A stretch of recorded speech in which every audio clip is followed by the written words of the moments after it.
Welcome to today's MoneyFit live webinar. My name is Todd, Christensen, Education Manager at MoneyFit and author of Everyday Money for Everyday People. Today's topic, FIRE and debt, how to eliminate debt and join the financial independence movement. This is a topic that is of interest, really grown in interest over the last 5, 10, 15 years. It's been around forever, financial independence, but the idea of FIRE as a movement really took off just in the last 10 years or so. Here's the concept. Here's what FIRE stands for. Financial Independence, Retire Early. It is a movement particularly among 20 and 30-year-olds who want to retire by the time they're 30 or 40. So that what it focuses on is an extreme savings. Here's the purpose. They want freedom money to be able to provide them the freedom to own their own time, so they don't have to work for somebody else, to travel the world. It's usually one of the big goals, to be able to live where they want, travel when they want, create simplicity in their life so they don't have to go to work and punch in time cards and have this vehicle and have that home, but also allow for a bit of generosity and give back in time and in finances. Here are the keys, though, to this whole movement. It's eliminating debt. It's one of the first things that people work on. Preventing is best, but if you've got debt and you want to join the FIRE movement, you've got to get rid of your debt, any kind of debt, including a mortgage, and then supercharging, what I call supercharging your savings and investments. Often, if you talk to somebody who's in the FIRE movement, they are saving 50 to 75% of their income and investing it for long term, so that by the time they are 30 or 5 or 40, they have enough money in the bank or invested. They feel they can draw down just a small amount each year to live on for the rest of their lives. It does quite often involve a large dose of frugality. Now, doesn't mean cheap. The difference between frugality, what frugality means is high value for low cost, maximizing value, buying something that might be expensive, but it's going to last and last and last, much more so than buying a bunch of cheap things over and over and over that don't last. So frugality is not the same as cheap, but it is typically referring to a very low-cost lifestyle and prioritizing what's most important. So then there's some alternatives that you can consider when we're talking about the FIRE lifestyle. Alternatives to this super frugal, supercharged savings options. Developing a passive income is one that you can own a small business or a blog or do something that it's just earning you money month after month, year after year with minimal input or minimal energy from you. Starting with side hustles or what are called side gigs, so that you can build and jumpstart your lifestyle, maybe to accelerate your debt repayment. And then it really is a social movement. There's a lot of sharing on social media, a lot of blogs about the topic, and so it's something that people are just really open about their lifestyle and about their goals and so forth. So if it's of interest to you, you can just Google the topic, find it on social media, Facebook groups, and anywhere that you'll find 20 and 30-year-olds. It's something that you can join at just about any age. Of course, if you're past retirement age, and you might think it sounds odd. Well, why? I can't retire early at this point, but retire earlier than expected, certainly. Some people feel they're going to have to work for the rest of their lives. So here's how you can deal with getting out of debt. There are your options for getting out of debt. One, let's talk about the avalanche. The debt avalanche is the undisputed king of paying off debts. If somebody else tries to tell you that there's a better way to save money, that you're going to not pay as much, by using some other method, they typically have drunk the Kool-Aid and don't realize the power of the avalanche. The avalanche says this: take any extra money that you have and put it toward your highest interest rate account. Get that paid down. You're paying in minimum payment on everything else. All the extra money is going toward paying down the highest interest rate first. You can't dispute that if you pay, because that's where all the extra expense of debt comes from, is from interest. You want to get rid of the one that is charging the highest interest first. Now, that doesn't mean that the avalanche is for everybody. It does have its downside. The avalanche, if you're focusing on one account that has super high interest rate, and it might be one of your largest accounts. So it can take you not just months, but it might take you years to actually pay off that debt. In the meantime, all these other debts are hardly moving because you're only making minimum payments. And so you can, in those few cases, you can feel like you are not making any progress, and it's easy to get discouraged. So that's the debt avalanche. Best at saving money. And you ask most people, what do you want to do? How do you want to get out of debt? You want to save time? Do you want to save money? Do you want to save effort? What do you want to do? Most everybody, down to the last person, is going to say, I just want to spend as little as possible on my interest. Debt avalanche is it. Okay, debt landslide. Now, there are some people who say, look, I want to buy a home in a year or 2 or 3, and so I know I have to rebuild my credit. The best way to rebuild your credit is to focus that extra money, make minimum payments to all your accounts, but focus that extra money onto your newest account.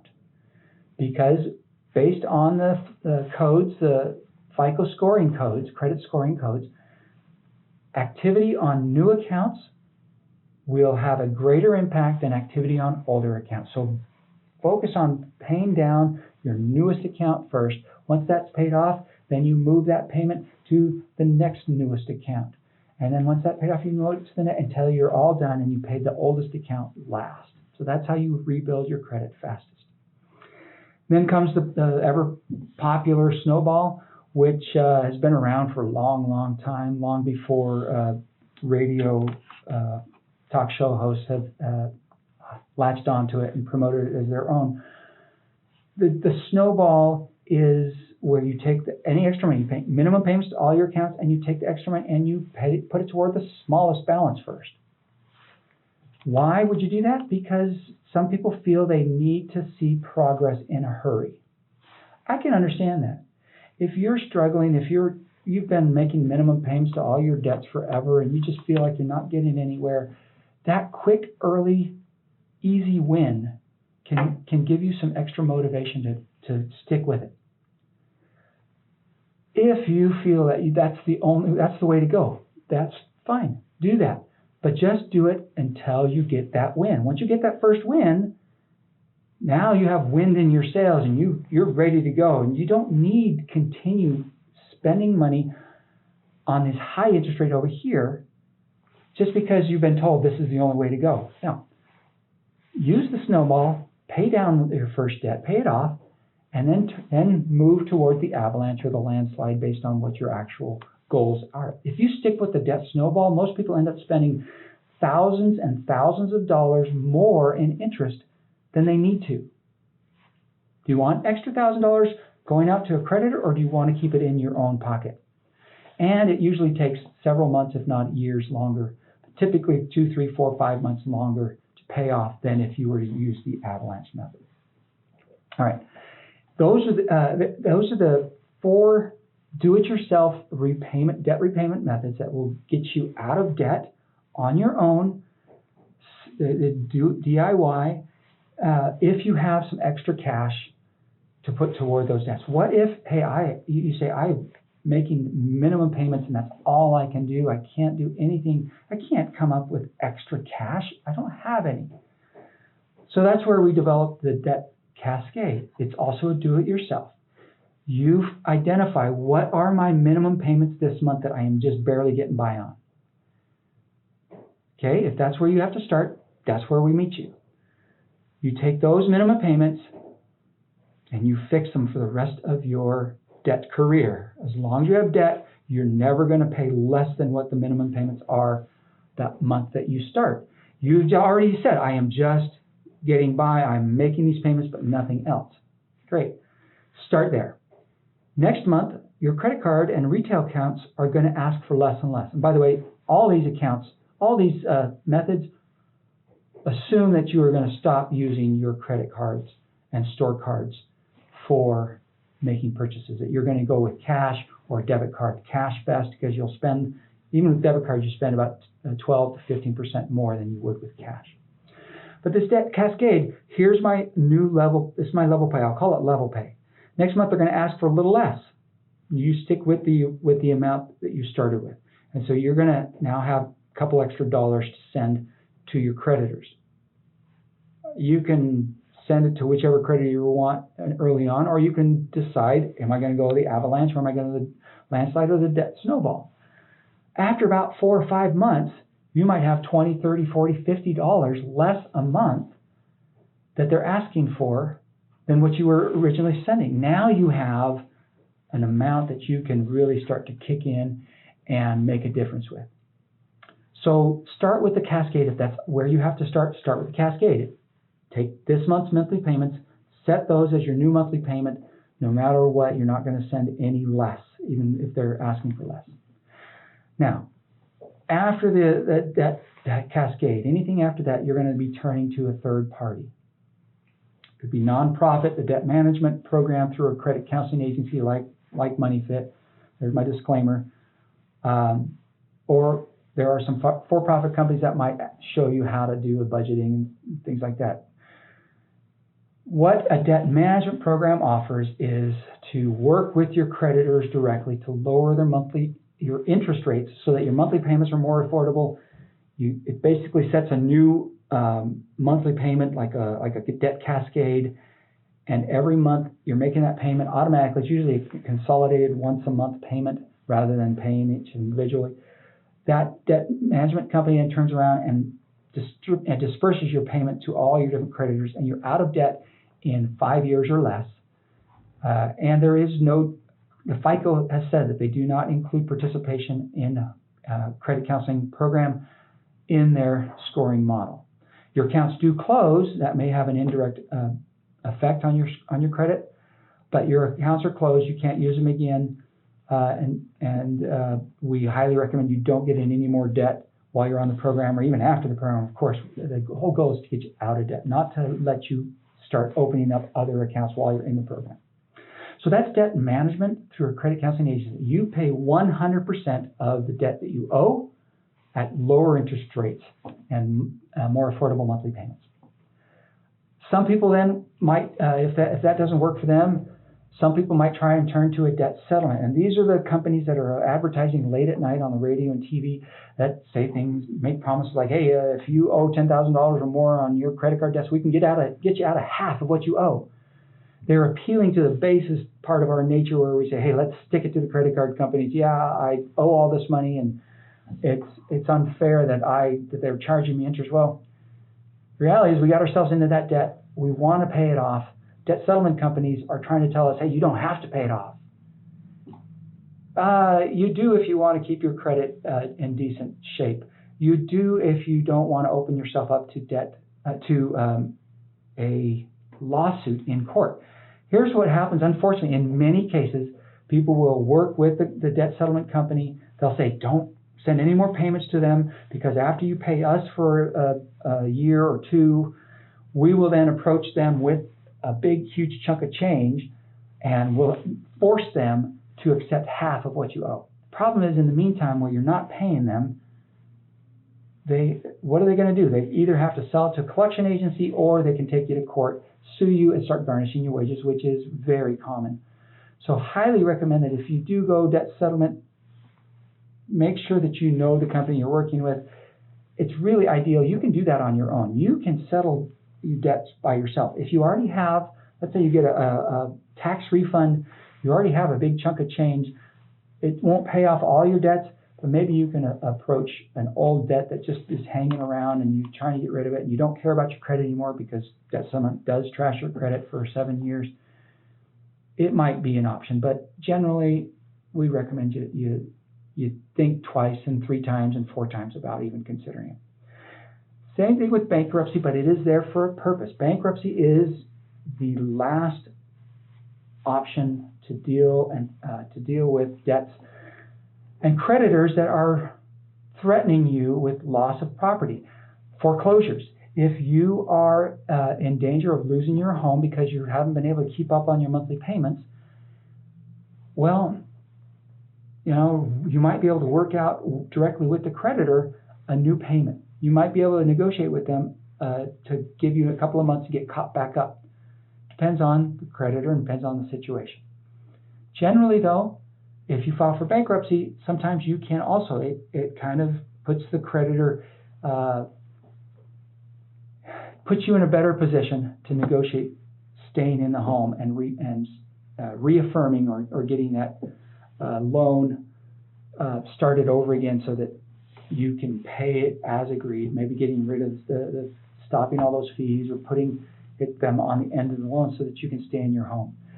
Unfortunately, many times people do all they can to stay in their home and yet haven't addressed the actual reason why they're going through bankruptcy, which is either lack of income or overspending in other areas. So, and that doesn't mean credit card, that doesn't mean heading to the mall and overspending. I'm talking about getting into subscriptions here, subscriptions there, little things here, little things there, a $100 monthly television bill, a $150 or $250 cell phone bill, things that we just get ourselves into, little things that add up to huge bills over time.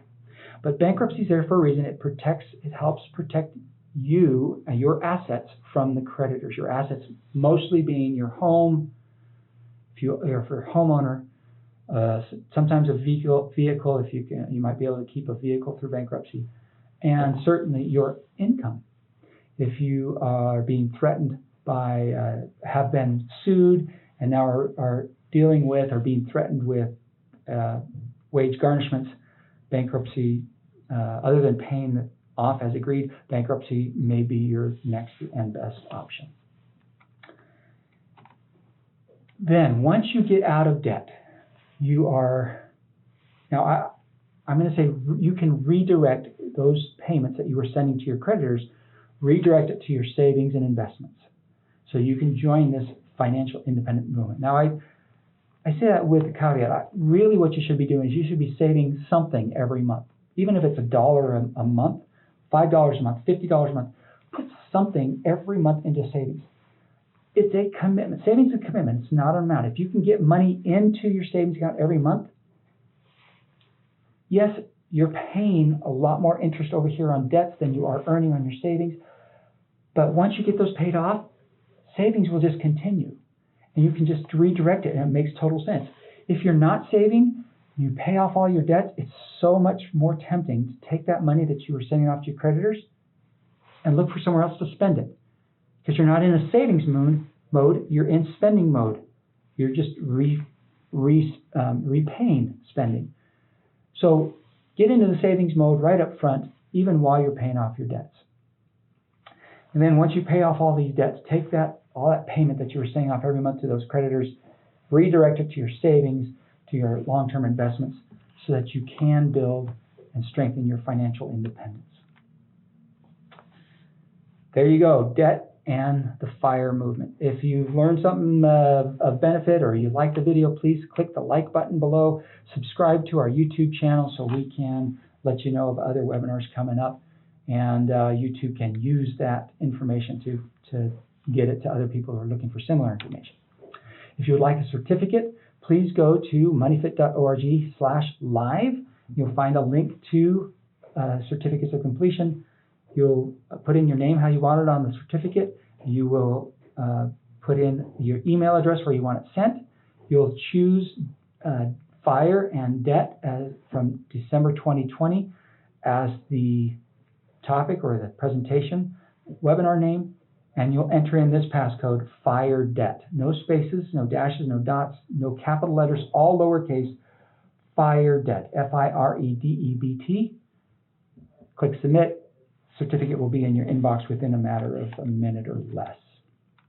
If there's anything we can help you with, any questions that you have about this or topics about this topic, concerns, please let us know. If we can't help you, if I can't help you, there's my email address and phone number. If I can't help you, I'll get you a resource where you're much more likely to find that answer. But that's why we're here. We want to help however we can. Thank you for joining me, and hope you have yourself a great day.